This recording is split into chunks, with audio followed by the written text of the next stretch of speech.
Assalomu alaykum hurmatli obunachilar. Bugun men gormonal muvozanatni buzilishini semirishga ta'siri haqida aytib o'taman. O'zi bizda bir necha gormonlar bor. Bular bizda semirishga sabab bo'ladi. Bularga kiradi bizda qalqonsimon bez gormonlari, kortizol, jinsiy gormonlar va insulin. Bulardan birinchisi bizda kortizol hisoblanadi. Kortizol normada o'zi stress paytida ishlab chiqariladi. Xo'p, buni ta'siri qanaqaki, bizda jigardan glyukoza ishlab chiqarilishi, ya'ni shakar ishlab chiqarishni orttiradi yoki bo'lmasam oqsillarni parchalanishini oshirib turib, qonda glyukozani oshirib beradi. Bunga qo'shimcha ravishda qon bosimini oshiradi bu gormonimiz. Insulin rezistentligiga olib kelganligi uchun ham ma'lum vaqtdan keyin, ya'ni ma'lum vaqt bu gormonni qonda miqdori yuqori bo'lishi semirishga olib keladi. Xo'p, bu gormon qonda yuqori bo'lishi mumkin bo'lgan bir necha holatlar bor. Ulardan birinchisi buyrak usti bezini o'smalarida, bundan tashqaridan glikokortikoidlar, masalan, prednizolon kabi dorilar qabul qilganimizda bo'ladi. Xo'p, bunda yuzaga chiqadigan belgilar bo'ladi: yuqori qon bosimi, qonda shakar miqdorining yuqoriligi va sentral, ya'ni qorin sohasida yog' yig'ilishi, ya'ni vazn ortishi bo'ladi. Uzoq muddatli kortizol natijasida shakar miqdorining ortishi bizda qandli diabetga ham olib kelishi mumkin. Bizda keyingi gormonimiz qalqonsimon bez gormoni tiroksin hisoblanadi. O'zi bu bizda organizmimizda normada metabolizmni, ya'ni energiya sarfini oshirib beradi.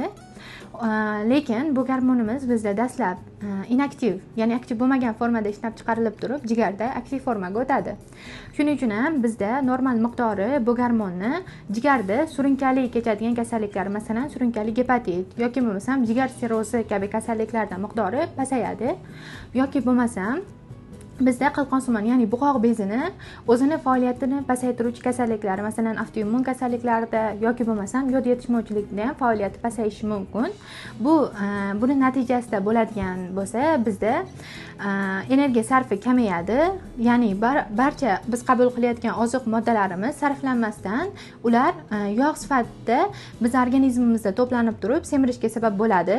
Bundan tashqari, ya'ni qalqonsimon bezni faoliyati pasayishini boshqa belgilarni ham kuzatishimiz mumkin. Bunda soch to'kilishi yoki bo'lmasam tirnoqlarning mo'rtligi, semirish, charchash, holsizlik kabi belgilarni ham kuzatamiz.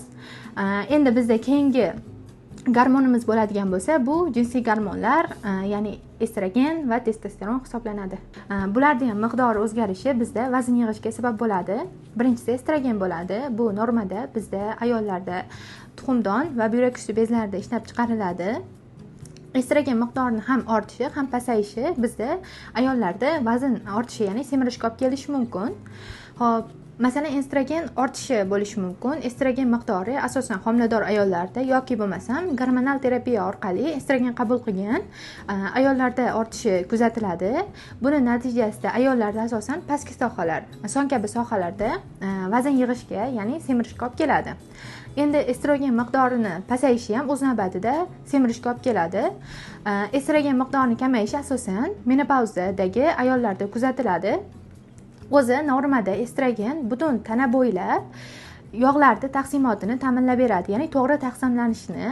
Endi menopavzadagi ayollarda estrogen sintezi tuxumdonlar faoliyati pasaygan uchun pasayadi va buni natijasida ularda yog'larni butun tana bo'ylab taqsimlanishi buzilib, asosan sentral, ya'ni qorin sohasida yog' yig'ilishiga olib keladi.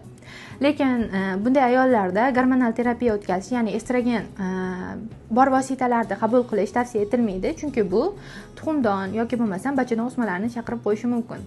Xo'p, endi bizda keyingi gormonimiz bu testosteron. O'zi testosteron ham ayollarda buyrak usti bezida ishlab chiqariladi. Testosteron miqdorining ortishi ham ayollarda semirishga olib kelishi mumkin. Bu qachon kuzatiladi? Buyrak usti bezini postloq qismini o'smalarida yoki bo'lmasam ayollarda keng uchrovchi polisistik tuxumdon sindromida ularning miqdori ortib ketadi. Buni natijasida ayollarda qorin sohasida yog' to'planishi, ya'ni semirishga olib keladi. Bunga qo'shimcha ravishda ayollarda kuzatilishi mumkin sochlarda to'kilishi, bundan tashqari ovozlarining yo'g'onlashishi, yuzga husnbuzarlar tashishi yoki bo'lmasam ovozlarda yo'g'onlashishi kuzatiladi. Keyingi gormonimiz bizda insulin. O'zi normada insulin bizda qondagi shakar miqdorini muvozanatda saqlab turadi, ya'ni bizni organizmimizda hujayralari o'zlashtirilishini ta'minlaydi. Endi bizda insulinni miqdori ortib ketgan, ya'ni insulin rezistentligi kuzatiladigan bemorlarda ham bizda semirish kuzatiladi. O'zi insulin rezistentligi nima deganda, insulin organizmda ishlab chiqarilsa ham, ya'ni miqdori yetarlicha bo'lsa ham, hujayralar insulinni sezmaydi. Natijada ular shakarni o'zlashtira olmasdan qonda shakar miqdori yuqori saqlanadi. Ya'ni insulin ham ko'p, shakar ham ko'p. Bunga javoban yana organizmimiz insulin ishlab chiqarishni boshlaydi va insulin miqdori bir necha barobarga oshib ketadi. Xo'p, endi bu ortiqcha insulin bizning organizmimizda semirishni keltirib chiqaradi. Qaysi yo'l bilan keltirib chiqaradi deganda, bu yog'larning parchalanishini pasaytiradi, yog'larning organizmda to'planishini oshiradi. Bundan tashqari bizning hujayralarimiz oziqlana olmagani uchun, ya'ni shakarni o'zlashtira olmaganligi uchun ochlik hissi bo'ladi va odam ko'p iste'mol qilib qo'yadi va bu ham semirishga qanchadir darajada hissa qo'shadi. Bular umumiy vazn yig'ishga olib keladi. Xo'p, endi o'zi insulin rezistentligi ko'pincha ikkinchi tip diabeti bor bemorlarda yoki bo'lmasam diabetik bo'lmagan sog'lom odamlarda ham kuzatilishi mumkin. O'zi asosiy sababi insulin rezistentligini semizlik bo'ladi. Bunda ulardagi yog' to'qimasi aktiv bo'lganligi uchun turli moddalar ishlab chiqarib turib, insulin ta'sir qiladigan retseptorlari, ya'ni u bog'lanadigan hujayralardagi retseptorlarni o'zgartirib qo'yadi strukturasini. Buning natijasida hujayralar sezmasdan insulin qonda miqdori ortib ketadi. Bu ortib ketgan insulin esa boshqa belgilar, ya'ni yog'lar parchalanishini pasaytirish, semirishga olib keladi. Ya'ni o'zi semirish natijasida kelib chiqqan insulin rezistentligi yana bizda semirishga olib kelib, anchagina vazn yig'ilishiga sabab bo'lib qolishi mumkin. Insulin rezistentligi natijasida kelib chiqadigan semizlikni biz odatda semizlikka qarshi kurashadigan usullardan foydalanib bartaraf qila olmaymiz. Ya'ni bizda kaloriyani kunlik iste'mol qiladigan oziq mahsulotlarni pasaytirish yoki bo'lmasam mashq qilish bizda vazn yo'qotishga ma'lum vaqt yordam berishi mumkin, lekin vazn yo'qotilgandan keyin biz yana vaznni tez tiklab olamiz. Shuning uchun ham bizda boshqa usullar bor. Birinchisi kunlik iste'mol qiladigan uglevodlarni miqdorini pasaytirish. Bunda asosan bizning sharoitda uglevodli mahsulotlar, bular un, ya'ni non mahsulotlarini cheklash bizga yordam beradi. Bu insulinni ishlab chiqarilishini organizmda pasaytiradi.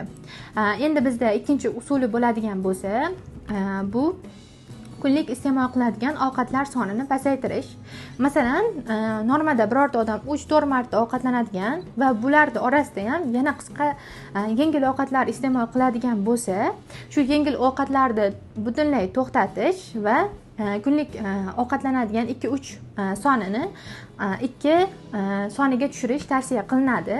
2 dan ortiqchaga tushirish tavsiya qilinmaydi, chunki baribir biz organizmimizdagi jarayonlar uchun kerakli bo'lgan mineral, vitaminlarni shu oziq-ovqatlardan olamiz. Bu usullardan foydalanish bizga samarali vazn yo'qotishga yordam beradi, chunki bu usullar orqali biz insulin sintezini qanchadir darajada pasaytiramiz. O'z navbatida bu usullar orqali vazn yo'qotganimizda bizda yog' to'qimalarining ham insulin retseptorlariga ta'siri pasayib, insulin rezistentligini ham pasaytira olamiz. Bu bizga qo'shimcha ravishda shakarni, qondagi shakar miqdorini samarali boshqarishga yordam beradi. Agarda sizda shu mavzular bo'yicha birorta savol bo'ladigan bo'lsa, kommentariyada savollaringizni bemalol yozib qoldirishingiz mumkin. Qo'ldan kelgancha javob berishga harakat qilamiz.